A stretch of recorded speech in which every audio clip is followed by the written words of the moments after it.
Greater Milwaukee Adventist Fellowship. This Pastor Bryan from the Milwaukee Central and Southside churches. Just wanted to share with you a brief devotional. And today is Friday. Thank God it's Friday. What a beautiful day it is. So, wanted to talk with you for a few minutes. Ain't going to be long this morning, under the caption, and the winner is, and really what I'm talking from today is maybe I've been influenced a little bit by the latest sporting news. Now you're wondering, how are we having any sports news when everything basically is shut down? Well, Michael Jordan just produced a docu-series with ESPN and I think Netflix. I haven't seen it as yet because I don't have cable, and many of you don't have cable or don't care about television, but your young people would know this. And maybe because we're in Wisconsin, again, we don't really care too much about Michael Jordan news, but hey, there's nothing else happening right now. So it has taken the world by storm. Folks been talking about this 10-part series. Yep, you heard me correct. 10 parts that basically highlights the greatness of Michael Jeffrey Jordan, I think. And one of the things about this series is it really shows the background and the drama, the behind the scenes to the talent and the gift that Michael Jordan is. And it highlights what a transcendent player he was. Now the problem is that many people are coming to the conclusion that this docuseries paints Michael Jordan as the hero and everybody else as the villain. Scottie Pippen was thrown under the bus. Not going to spend too much time talking about Bull stuff here in Wisconsin. You guys don't really care about that. But the point really is the documentary reflects kind of this mythos, this way we tell stories. When we tell stories about ourselves, are about significant people in our lives, the winner is normally the one who is the most competent. The world that we live in today rewards competency, pays a premium for competencies. When we make our lists and our brackets, we tend to be looking for the people who are the most competent, people who can get the job done. And though we often talk about heart, we're looking for people with heart, with soul. In this ego-driven world, many times competence trumps the softer graces. It's not the meek that inherit the earth, but it's the strong, those who are so singularly focused on winning, those who are so competitive, those who have that fire within their bones that they can get the job done, whatever the cost. If they have to sacrifice family, that's fine. If they have to sacrifice health, that's fine as well. That competitive drive, the little train, I know I can, the can-do spirit. We celebrate that in the West. We celebrate that here in America. The rugged individualist, the Lone Ranger type of personality. And, as I was looking through the documentary and thinking about that, I look at myself first to see what are the things that I celebrate about myself. And I realized one of the things that I really take pride in is my knowledge. I love to know stuff. I love to feel that I understand things and that I can explain things. It makes me feel good to know that I got it. I get it. I understand it, or I am well read. It strokes the ego, and it really goes back to that value that we place on competence. And yet, when we look at a world that kind of celebrates competence, we kind of get the same series for our lives as Michael Jordan and ESPN and Nike and Netflix produced on a team effort. So you take a team effort and you highlight the charismatic, you highlight the competent, and you forget about the contributions of others. So what I find is Paul has something to say about that. 1 Corinthians chapter 13, and I want to emphasize verse 13 in particular, but the whole passage really sets up a different paradigm for ministry. It's not ministry based so much on our giftedness, but ministry based on our graciousness. I hope somebody caught that today. You see, Paul understands that ministry that is based on giftedness alone creates Lone Ranger type of driven personalities that drive everybody away from them. And it leads me to ask the question, what do you pride yourself on today? Is it your giftedness, your area of competency, or is it your charity and your compassion? Let me read for you verse 13. It says, 3 things will last forever. And I'm reading from the New Living Translation. Faith, hope, and love. And the greatest of these is love. The winner is love.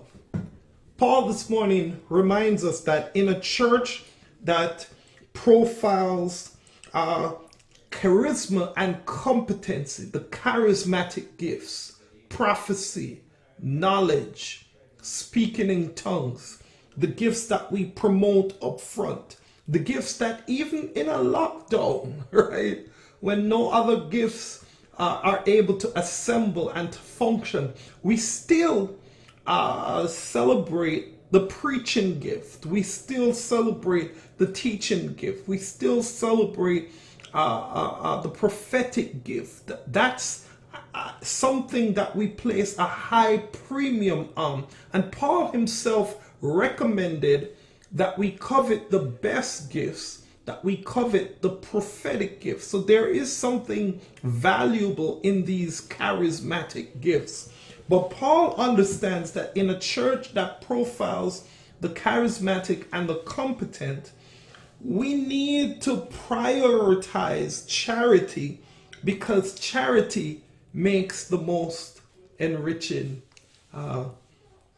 impact. What good is our knowledge? What good is our prophecy? What good is our speaking in tongues, or linguistic abilities, or spirit-led praise, if it's not done in love? Now, many people don't see the point of love, especially in the last days. As we get closer and closer to the end, the prophetic becomes that much more important in the minds of others. But Jesus himself says part of the thing that differentiates the last days from ordinary time is because iniquity shall abound, the love of many shall wax cold. Maybe we know that we're living in the last days, not just because of the signs of what's happening in the outside world, but the signs of what's happening in the hearts of humanity. Humanity's hearts have gone cold. The focus on the competent, the focus on the charismatic, and a lack of focus on charity and love have left us living in a cold, cold world. So this morning I want to challenge us with 1 Corinthians chapter 13. 1 Corinthians chapter 13 reminds us that what really identifies a Christian is not his giftedness, it's not her giftedness, but her graciousness. Maybe what I ought to be looking at is not how knowledgeable I am, but am I a loving person? When the video or the docu-series is made of my life, will the highlights show my abilities, or will they show the agape love that I spread to everyone? Here's what Paul says. Paul makes 3 points about love's enriching impact. That love makes the difference. Paul makes 3 points why love makes a difference. Firstly, love is the most endearing quality. Some people celebrate different features of themselves, whether physical features or their personalities. But Paul says the most endearing quality that we can have is love. Why? Because love is patient and love is kind. The positives and what love doesn't do. It's not rude. It doesn't boast. It doesn't do all these other things. You read it. But what he's really showing is a portrait of an endearing person. We need to be endearing people even in these times, to be patient and kind with each other. People come with so many different ideas, so many different prophecies, so many different perspectives. And as a church, more than our ideas, we need to be a church known for our love, that we are patient and kind with each other, even and especially when we don't agree. And that's convicting. That's something we all could do better at. To be patient and kind to each other, to be more endearing to each other, to treat each other like brother and sister. Secondly, love is the most elevating motivator. You go back and watch Michael Jordan's speech, and it mirrors many of our own motivations. Why do we do the things we do? Some people do things because they want to be recognized. Some people do things because others have hurt them and they want to prove to the world how competent they are. Michael Jordan talks about every slight that people didn't believe in him became logs in the fire that fueled his greatness. And it sounds great. It works, right? It created the greatest basketball player ever. But brothers and sisters, logs on the fire don't create good Christians. We can't be motivated by the slights and the hurts of others.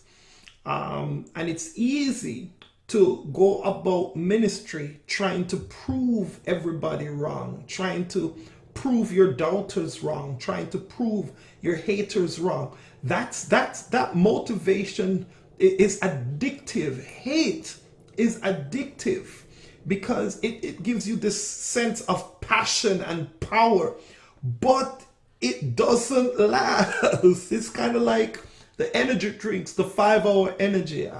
Apologies, the 5-hour energy. It gives you a spike and a high, but then it brings you crashing right back down. Many of us, we don't eat sugar, all of these stimulants, but we do spike our spiritual experience with hate and all these other fiery intoxicants, when really we need to have the steady consistency of love. Paul says love hopes all things, love bears all things, love believes all things, because love never fails. Love won't spike and then fall. Love keeps your motivation consistently. And that's probably one of the reasons why people start things and never finish, because check the motivation. Why did we do it in the first place? Was it rooted and grounded in a deep love for God, a deep love for the neighbor? Or was it done logs under fire? People slighted you, so you got to prove them wrong in anger. Then the third thing, love is the most eternal virtue. Did you catch that? There's grace here, and there's hope here, because what Paul is reminding us is all these other things aren't going to last. Think about that. Because many times in the past, when I think about going to heaven, I think about doing the things that made me different from everybody else. So, you think about people when we get to heaven, when Jesus Christ returns, right? We'll be building houses and planting vineyards. Well, I'm not really good at doing any of those things. Not good at building houses, not good at planting vineyards, but some of us are. And we think of carrying out our research, bringing, things that we used to learn here, we bring it to heaven, and now we're experts in that area. And it feels as if heaven will be filled with all these experts, Mozart and all of these people who can do beautiful music. And then this passage kind of hit me. If prophecy and knowledge and all of these things are temporary, because we know in part and we prophesy in part, then that which is perfect, when that which is perfect is come, that which is in part is done away with. Then could it be that when we get to heaven, we'll be known not so much by what we do, but who we are?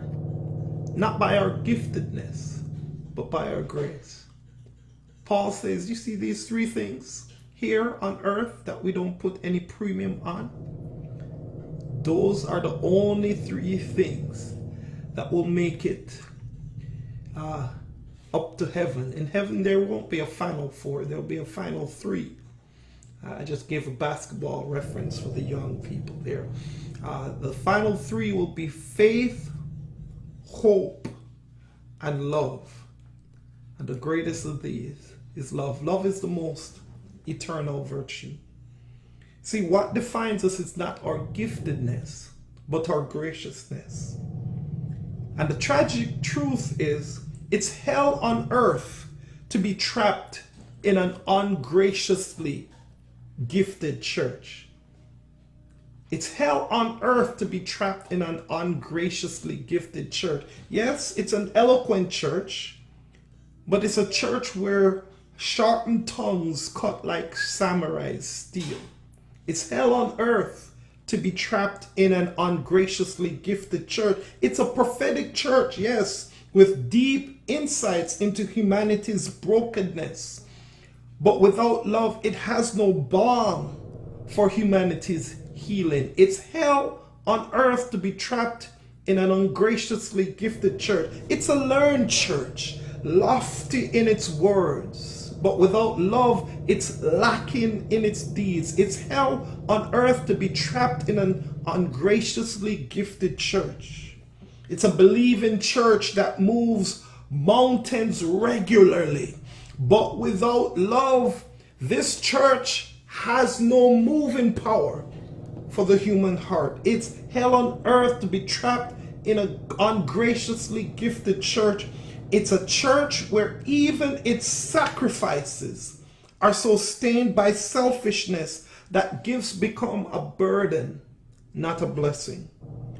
See, Paul reminds us, the Apostle Paul, reminds us that what defines us is not our giftedness, but rather our graciousness.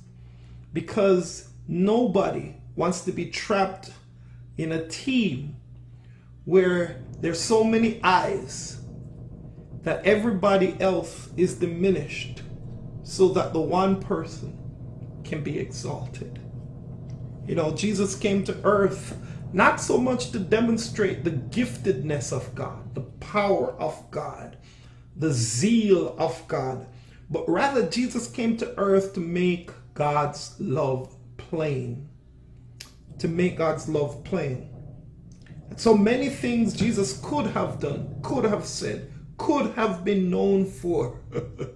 You know, if he wanted to, Jesus could be the most brilliant person on earth, right? The most intriguing thesis on things that we don't even know about yet. But Jesus chose to be known for love, for his great love for broken humanity.